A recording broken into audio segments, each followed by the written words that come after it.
Bisa diperjelas Pak, karena memang sangat simpang siur tentang paruh waktu. Yang memang sepertinya banyak orang-orang yang belum paham gitu paruh waktu ini bagaimana. Isunya kan paruh waktu itu jam kerjanya full tapi gajinya separuh. Tapi ada juga yang bilang kerjanya setengah hari gajinya full gitu. Wah enak banget kalau gitu, atau bagaimana gitu, apa benar seperti itu? Bisa atau bagaimana paruh Pak? Waktu semua ya? Iya, paruh Jadi waktu. Gini, konsep paruh waktu itu sebetulnya muncul ketika ada komitmen kita. Pertama, tidak boleh ada PHK massal. Kedua, tidak boleh ada yang dirugikan ya. Kemudian jangan ada penurunan penghasilan dan sebagainya. Tapi di sisi lain, formasi kita dan anggaran Pemda ini misalnya nggak ada uangnya, ya gitu ya. Nah itulah kita harus cari jalan tengah ya.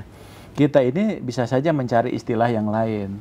Tapi kalau kita cari istilah yang lain, ya itu akan beda konsepnya. Mereka merasa tidak menjadi ASN. Tapi kalau kita gunakan P3K, maka dia pun tidak akan dapat penghasilan sebagaimana P3K. Ada gaji pokok, ada tunjangan melekat, dan ada tunjangan kinerja. Tapi kalau untuk bayar tiga-tiganya nggak mungkin nih. Tapi kalau dibayar semua, kita nggak akan sanggup untuk mengangkat mereka. Akhirnya muncul apa ya, jalan tengahnya, oke lah P3K, tapi P3K paruh waktu itu tidak disebut di undang-undang. Di undang-undang itu P3K, maka tidak ada juga istilah P3K penuh waktu. Jadi P3K aja ini kita sebutkanlah istilah P3K paruh waktu, supaya pertama masih muncul nomenklatur P3K-nya. Oh, saya walaupun paruh waktu saya P3K nih. Yang kedua, oh saya tidak diberhentikan. Ya, tetap. Dan saya tidak ada penurunan penghasilan. Karena kenapa? Ketika saya jadi paruh waktu, maka saya akan dibayar dengan anggaran yang ada saat ini. Saya misalnya jadi guru, kemudian saya dibayar 1 juta, 1 juta itulah dia dibayar. Tapi dia sudah dilekatkan ketika dia mendaftar, kemudian ikut seleksi, gitu ya. Luluslah ternyata formasinya nggak ada, maka dia jadi paruh waktu. Nah jam kerjanya gimana kan gitu? Jam kerjanya itu nanti kita akan serahkan kepada pengaturan instansi masing-masing. Karena yang tahu bahwa mereka itu harus bekerja penuh atau tidak, itu tergantung dari apa? Kontrak kerjanya. Karena kan P3K itu basisnya kontrak. Ya, di kontrak itu disebutkan aja dia akan bekerja kapan gitu ya. Jadi artinya nanti instansi akan kita berikan ruang untuk mengatur jam kerja bagi mereka yang paruh waktu. Nah, oleh sebab itu, paruh waktu itu berarti dia ada kejelasan status, ya. Yang penting statusnya dulu. Bagi teman-teman ini kan yang penting statusnya, dan dia tidak diberhentikan sebagai pegawai non-ASN. Tetap bisa berlanjut. Jadi kalau ada misalnya ada orang yang tidak menerima, kami tidak mau menerima jadi paruh waktu, kami akan penuh waktu.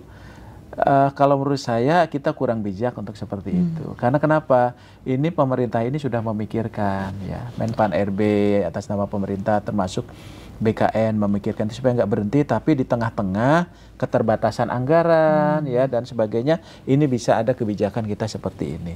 Jadi kalau menurut saya nanti teman-teman yang paruh waktu juga kan suatu saat ketika anggarannya ada untuk bayar, dia beruntung. Apakah paruh waktu ke P3K itu perlu seleksi? Tidak perlu seleksi lagi. Ya, bahkan NIP-nya sudah melekat, nanti tinggal diusulkan formasinya, maka dia langsung diangkat menjadi P3K. Jadi sebetulnya teman-teman tidak perlu khawatir, jangan juga terprovokasi seolah-olah ini akan merugikan dan sebagainya. Justru ini menguntungkan. Ketimbang mereka itu diberhentikan. Ya, harusnya kan diberhentikan. Karena kenapa harus diberhentikan? Anggaran nggak ada, ya kan, formasi nggak ada. Tapi saat ini, ya Bu Menteri dengan kebijakan beliau ini ingin mereka tetap kita selamatkan. Tapi caranya ini dulu ya. Jadi paruh waktu itu adalah jabatan untuk parkir untuk masa transisi, ya. Nah setelah itu seharusnya tidak ada lagi yang paruh waktu.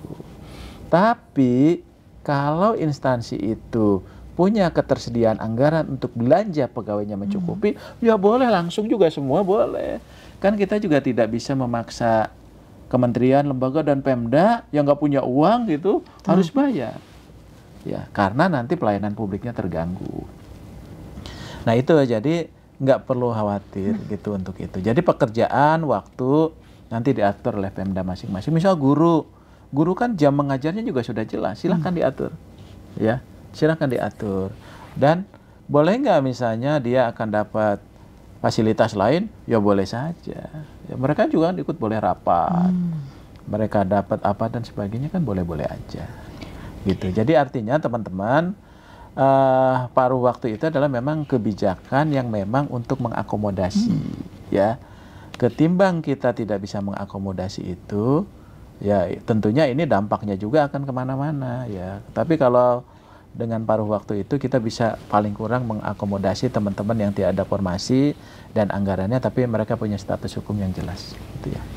Nah, siapa saja nih Pak yang masuk ke P3K paruh waktu nih Pak? Jadi P3K paruh waktu itu, yang pertama mereka yang terdata dalam database BKN. Prioritas itu ya Pak ya? Itu prioritas. Ya. Kecuali kalau ada kelebihan. Yang kedua, bagi mereka yang telah mengikuti seleksi tahap 1. Ya, tahap 1 walaupun dinyatakan nggak lulus, dia jadi P3K karena nggak ada formasinya. Jadi istilahnya nggak ada lulus dan nggak lulus sebetulnya. Jadi artinya yang penting dia mengikuti seleksi. Yang ketiga adalah bagi mereka yang sudah mengikuti seleksi CPNS yang database. Tapi pertanyaannya, kalau saya bukan database, kemudian ikut seleksi CPNS, bisa nggak ikut ke tahap 2? Nggak bisa. Karena dia bukan dalam database BKN. Ini kan banyak pertanyaan, saya ini nggak bisa loh daftar tahap 2. Ya, begitu dilihat ternyata dia bukan database. Dia ikut CPNS nggak lulus, maka dia terkunci nicknya di BKN. Tapi bagi saya database BKN, saya ikut SKD, ternyata gugur, atau SKB gugur, maka dia tidak perlu seleksi lagi, dia akan langsung diangkat menjadi P3K paruh waktu. Oke, mudah-mudahan bagi saya sih cukup jelas ya Pak ya, sangat jelas. Mudah-mudahan jelas. Nah, termasuk pendaftar nih yang terakhir. Jadi yang ikut, yang dulu tidak mendaftar, kemudian ikut tahap 2, kemudian ada 100, dia ternyata 150, yang 50-nya juga tetap paruh waktu. Tapi kalau misalnya ternyata uangnya ada, ya semuanya jadi P3K. Gitu. Jadi mohon ini ya, pemahaman dan pengertian dari teman-teman semua. Kira-kira kondisi itulah yang menyebabkan tadi kebijakan pemerintah itu membuka salah satunya di paruh waktu. Itu hanya nomenklatur aja untuk bisa teman-teman gunakan dulu gitu. Tapi jenis jabatannya sama, ada guru dan tenaga kependidikan, ada tenaga teknis, dan juga ada jabatan-jabatan pelaksana. Ya, gitu. Berarti sudah jelas ya Pak sebenarnya pemerintah. Sebetulnya ini kesempatannya bagus kalau menurut saya teman-teman. Cuman kan kadang-kadang mungkin ini komunikasi antara Pemda, misalnya BKD, informasinya itu secara tidak utuh ya. Nah sementara kita sudah melakukan rakor, sosialisasi ini yang luar biasa kepada seluruh PPK loh, dan pengelola kepegawaian.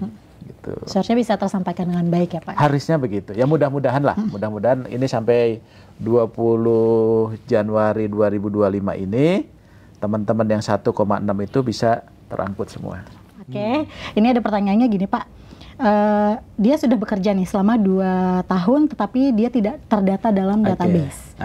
Itu tuh jadi dimaksud masa kerja minimal 2 tahun itu dihitungnya tuh dari kapan? Iya. Gitu, Pak? Jadi kalau sebetulnya yang prioritas itu selalu disampaikan Bu Menteri itu database BKN karena itulah yang menjadi komitmen.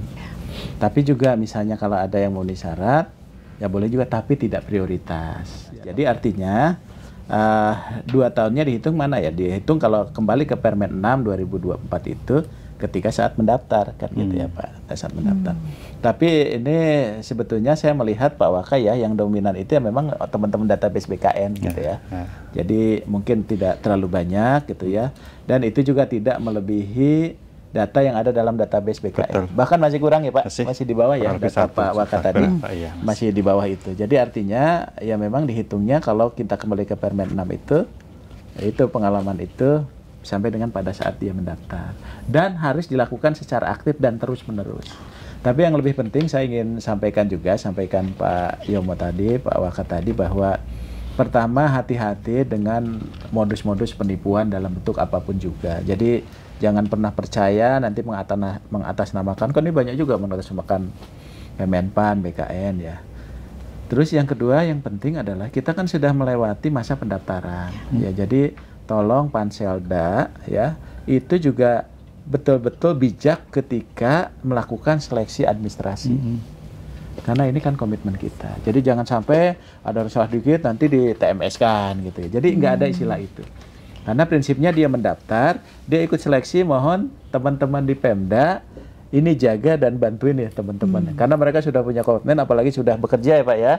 Khususnya bagi mereka yang sudah terdata dalam database BKN. Jadi betul-betul nanti teman-teman ini diberikan ruang karena inilah kesempatan besar bagi mereka untuk menjadi P3K atau P3K paruh waktu supaya tetap pelayanan publik kita bisa berjalan, kemudian juga status mereka itu menjadi jelas ya. Tapi tadi kita pun sama-sama baik teman-teman pegawai ASN, baik pemerintah menjaga ini sesuai ketentuan peraturan perundangan ya Pak ya. Jadi kalau kesempatannya ini sudah cukup luas lah bagi kita ya untuk memberikan ruang. Tapi ya tadi sampai 20 Januari itulah yang ada. Berarti kita akan stop di situ ya Pak ya. Stop di situ. Nggak akan ada perpanjangan lagi nih Pak. Mudah-mudahan. Karena ini saya kira juga ini kan terkait jadwal ya Pak ya. Jadi kalau kita perpanjang terus ini kita nggak akan selesai. Terus juga ini perlu kami sampaikan. Kemarin kami Pak Waka, kami runtut tuh. Ternyata banyak sekali sosialisasi, rapat koordinasi lebih dari 10 kali yang kita lakukan dengan Pemda. Terakhir kami dengan Pak Kepala BKN, dengan beliau juga, dengan Pak Waka, itu dengan seluruh kementerian lembaga, termasuk coaching klinik. Jadi kita ini udah sangat teknis, ada 4-5 kali coaching klinik Pak, dari mulai 2023 ke seluruh Pemda-Pemda, supaya dia mengoptimalkan tenaga non-ASN-nya. Jadi arahan Bu Menteri, coba ini disosialisasikan terus. Dan itu sudah kita lakukan. Dan terakhir, ketika ada Kepmenpan 15, 16, termasuk jadi surat Pak Mendagri dengan surat Bu Menpan, itu khusus tuh BKN, ya Pak Kepala, Pak Waka dengan timnya itu langsung bergerak.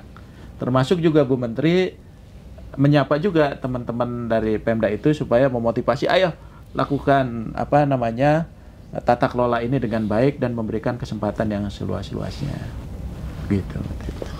Jadi Silakan. tentu saya berpesan pertama kepada instansi ya.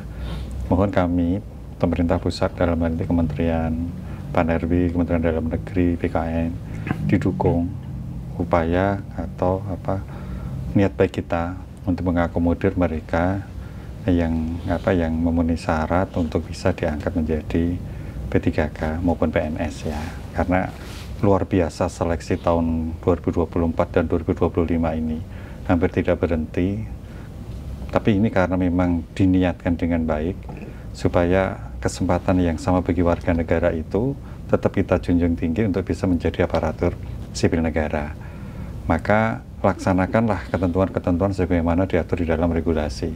Dan kami mohon juga para tenaga non-ASN ya, tentunya ikuti terus informasi-informasi yang resmi dari Kementerian PAN-RB, kemudian dari BKN. Pokoknya jangan mau diiming-imingi ya, yang itu justru malah merugikan mereka-mereka sendiri. Banyak korban yang karena dia ingin cepat bisa diangkat, segala cara dilakukan, mengeluarkan biaya dan sebagainya, itu menjadi tidak bagus. Kalau ada pertanyaan, ada informasi yang ingin diperoleh, silahkan, kita sudah membuka informasi melalui medsos di Kemenpan maupun di BKN ya. Jadi jangan takut untuk nanya, kami akan berikan informasi dengan sejelas-jelasnya. Itu Mbak Dewi. Iya, terima kasih Pak. Jadi memang kita juga nggak boleh abai ya Pak ya, apalagi di maksudnya saat-saat seperti ini memang kita harus terus mengikuti informasi-informasi yang harus resmi ya Pak ya, harus resmi, jangan mudah percaya juga tadi ya Pak ya. Apabila ada yang mengiming-imingi, oh ini pokoknya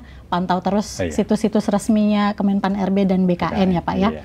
Pertanyaan terakhir Pak, selain tadi kita memang jangan mudah percaya dengan yang diiming-imingi itu ya Pak, mungkin ya janji-janji palsu itu Pak, mungkin pesan Bapak ini untuk instansi pemerintah terkait penataan pegawai non-ASN.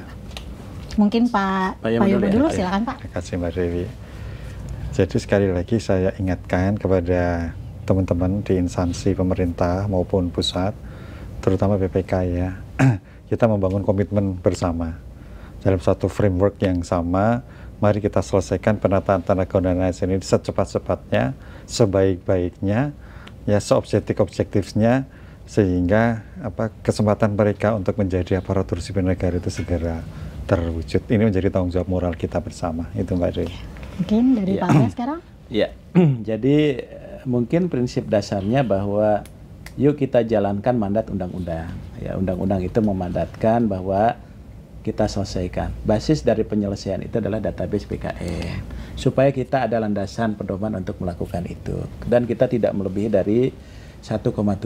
Nah, oleh sebab itu, ini kan sudah optimal sampai 20 Januari 2025 ya.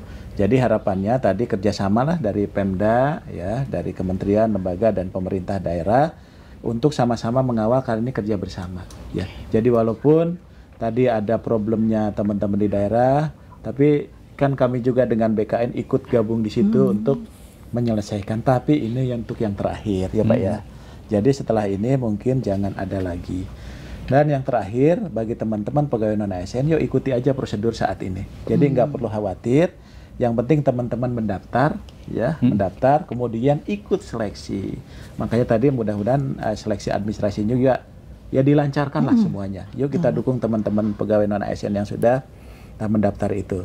Kemudian nanti jadilah nanti ASN-ASN yang tadi yang memiliki integritas yang berakhlak lah, gitu ya, berakhlak. Nah, termasuk nanti ada tugas Pak. Selanjutnya pengembangan kompetensinya, pendidikannya diperbaiki, ya, kompetensinya ditingkatkan dan sebagainya. Termasuk nanti dampaknya ke pelayanan publik. Ayo teman-teman semua, ya, dengan kesempatan ini kami dengan Pak Waka ngajak teman-teman Pemda untuk kita bersama-sama menyelesaikan ini. Termasuk juga teman-teman yang pegawai non-ASN yang sudah mendaftar, tetap semangat. Sekali lagi terima kasih atas waktunya Pak Yomo, juga terima kasih. Semoga jawaban-jawaban yang disampaikan oleh Pak Aba dan Pak Yomo ini dapat disimak dan didengarkan dengan baik-baik ya, dan mudah-mudahan semua pertanyaan ini dapat terjawab dengan semestinya gitu. Sekali lagi terima kasih Bapak, terima kasih sudah meluangkan waktunya pada podcast siang hari ini. Sampai bertemu di episode Pojok Bisa Tanya Kebijakan Pak RB selanjutnya bersama saya Hardianti Pratiwi. Terima kasih. Wassalamualaikum warahmatullahi wabarakatuh. Waalaikumsalam.